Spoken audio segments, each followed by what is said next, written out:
Hi guys! So this is my first video, obviously, I'm sure you guys can tell.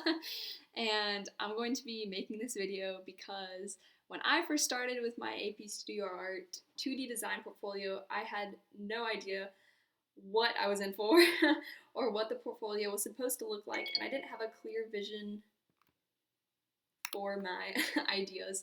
By seeing videos online where people would share their own artwork, ideas, tips for the portfolio, it really helped me when I started creating.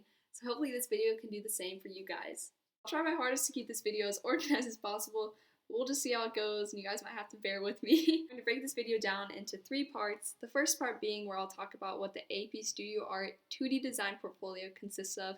I'll only be speaking about the 2D design portfolio because that's what I did, but I'll link in the description box the AP Studio College Board website where you can go and read about the different types of portfolios and their requirements. The second part is where I'll be showing my artwork and what I put into my portfolio, and for the third part, I'll be talking about my tips and what I think you can do to get the best score on your portfolio. The portfolio is made up of 3 parts, the first being breadth, which is intended to show off a wide array of skills, and diversity in terms of medium, background, technique, that sort of thing. Then there's concentration, which is 12 pieces that are connected, show a progression, and are all related to each other in some way. Going back to breadth pieces don't have to be connected in the same way that concentration pieces are. Concentration pieces are more to show a story that you're inspired by or trying to share with the reader, while breadth is more focused on the skills and techniques that go into creating pieces. And lastly, there's quality, where you take your 5 best pieces from your breadth and or concentration and physically send those in to the AP graders. Alright, so now I'll be showing you guys what I put into my portfolio. These pieces are scattered all around my house. Some are in frames and some aren't, so I'll try my best to show you physically what they look like, but I'll also put a picture in. So hopefully between those two you can get a good idea of what the picture looks like.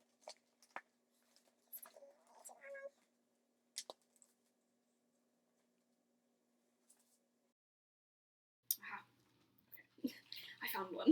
This is a Prismacolor water lily. It's really small, probably 8 by 12, I think. And I really like this piece. I did it my junior year with no intentions of using it for my portfolio, but ended up having to. It was between this and an oil painting of a landscape that I did, and my teacher just felt like this piece was stronger, but she wasn't crazy about it because compositionally it's right in the middle of the paper.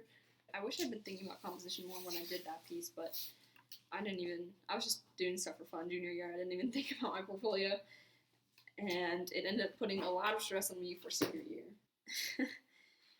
And I honestly don't know how to store this material at all. A skull done on scratchboard.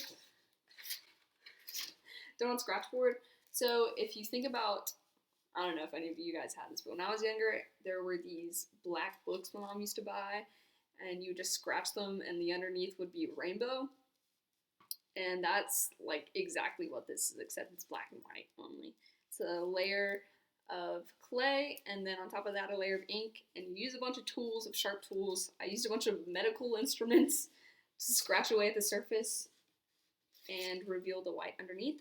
Honestly, if anyone has used this material before and knows how to store it, please let me know, because I've just been putting paper in between it and this like office folder. I don't know what else to do. It's a weird material for sure.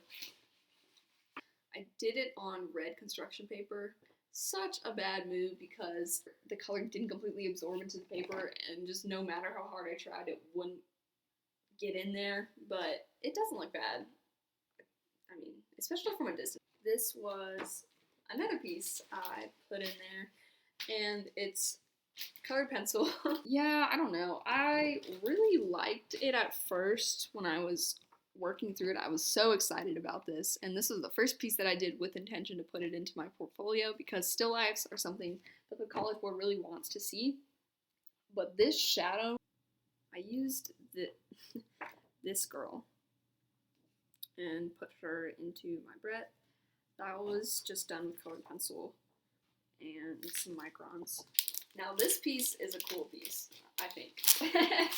This is, okay, wait for it, coffee painting done of a coffee machine.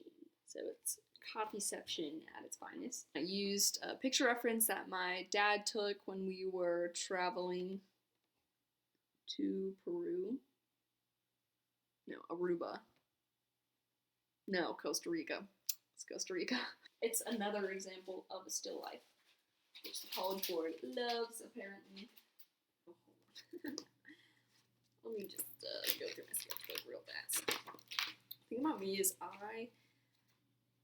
all of these pages are blank, and I have about 4 sketchbooks, but I never go through and fill up a sketchbook first and then move on to the next one. I just kind of bounce around sketchbooks, which is, like, it irritates me, and I'm the one doing it to myself. It's a bubonic plague doctor. I was just really into, I don't know, not the bubonic plague, but the aesthetic of this character. I ended up not sending this in for quality because I kind of forgot that I even had it, but I wish that I had. I just think it's a really fun piece, and one of my best technical pieces, I'd say. So, kind of sad I didn't turn that one in. But, you know, that's fine. No regrets. I'm living a regret-free life. I think this piece was important because it showed off my ability to replicate anatomy fairly well as having that sheet component, and the College Board likes to see fabric of some sort. So with my scratchboard piece as well as this piece, I felt like I was incorporating it enough. It's my big bro. He didn't like it. He didn't think it looked like him, but I think it looks pretty close.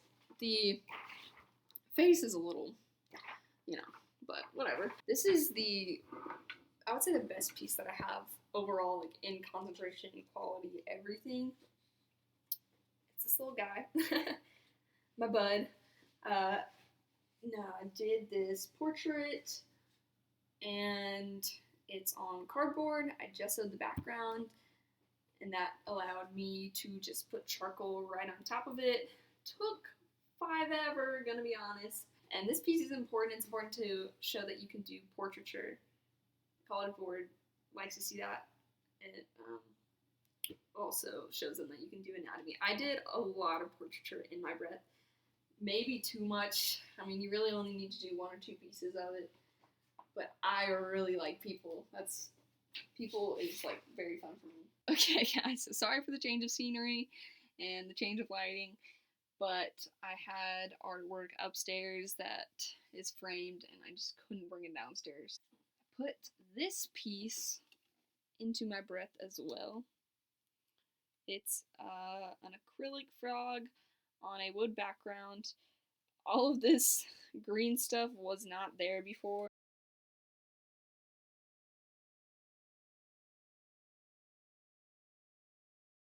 This piece was also in there. It's a resin pour. This piece was a lot of fun to do, but the material was kind of pricey, so don't know if I'll be doing that again. Okay, and finally for my concentration pieces, I'll start by explaining what my idea was. To be completely honest, no one liked this idea except for me. 12 pieces is a big commitment. Let me just say, like, you need to be excited about this idea. So for me to do more than 2 pieces on the same concept, I need to be fired up about it. And I realized what I love more than anything are my cats. And yeah, no one got this idea. No one supported this concept. My parents were just like, what are you thinking? My teacher was very confused. But I was excited about it, and ultimately that's what matters. I'll read to you what I wrote to the AP readers. I've always found cats interesting because they have strong, independent personalities, but a dependence on people to survive. As a high school senior, I feel independent. However, I still rely on my parents to complete simple tasks for me. During my senior year, I had to take on more responsibilities, deal with my heavy class loads, figure out what I wanted to do as a career, and prepare for the reality of being alone at college. Over the course of my senior year, Every time I met a cat, I would recognize parallels between the cat's actions and feelings/events that were affecting me. In the beginning of my senior year, I wasn't aware of the stress to come, so I used minimal pen/marker in the first pieces to give a lighter feeling to the works. As my pieces advance, the pen/marker is used to indicate uncertainty. The final piece is heavily pen/marker to show that although I felt independent for most of my senior year, ultimately, being away from my parents and going off to college is scary for me. Now, I wrote that after I had finished all of my 12 pieces. I didn't have a storyline in mind while I was doing this. At the end, I came up with a story to tie it all together. This one is terrible. I'm actually ashamed of this piece. But yeah, I used this one. I think this part looks nice. The cat looks really bad. So what I ended up doing was I drew another cat in Micron, and then I cut out a circle so it fit perfectly here. I kind of taped it there, and then I took a picture, and that's what I submitted. My cat with a yo-yo. This one is a cat in a tree. This is my cat again. Drinking coffee. This was another piece that I did, and it's a cat with a donut. And the donut is really small in comparison to the cat, so the portion's a little off there. And this is a cat on, I don't know what to call this structure. This piece is of a cat looking in the mirror and another cat looking back at him. I can't find this picture, but it's a colored pencil cat in an operation box. Right, this one is of a cat waiting to pounce on a mouse. I was using the mouse to symbolize dreams, goals. The cat is me in that situation. A cat looking up to a fish. Again, fish symbolizes dreams, hopes. Cat is me.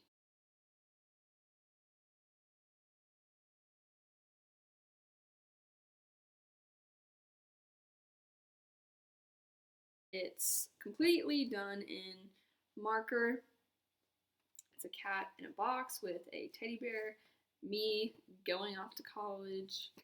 Lastly, my tips to get the best score that you can on your portfolio are 1, plan ahead. Seriously, plan ahead. Don't do what I did. Go in with a plan, have your 12 pieces planned out completely. I was told to do this. I didn't think I needed to, and of course I did. So please, if you want your life to be easy, go ahead and do that. Have a story in mind before you begin. Know where you're ending and know where you're wanting to begin, and you won't have a hard time at all completing your progression. Second, make sure that you're on a time schedule. Know how long it takes for you to complete a piece. Plan accordingly. Maybe make your own calendar and set due dates for yourself. I think that would be something to help a lot to avoid having to cram last minute and compromise the quality of your pieces. Thirdly, start as early as possible. If you can, start junior year and you know that you're going to be submitting a portfolio your senior year, start junior year. I didn't do that, and so the summer before my senior year, I crammed. I completed all my breadth by doing a piece a week, but I still ended up being in a crunch because I started my concentration late. I felt like I was in a lucky position because my breadth was so strong that even though my concentration wasn't technically great, there were definitely some pieces that were pretty weak, but the quality of my breadth and the quality of my quality helped balance those out. So those are my tips and advice for getting the best score that you can. I wish you all the best of luck, and please leave any comments below. If you have questions about the portfolio or questions about my artwork, anything, I'm happy to answer, and I'll do everything that I can to help you guys do your very best. Bye!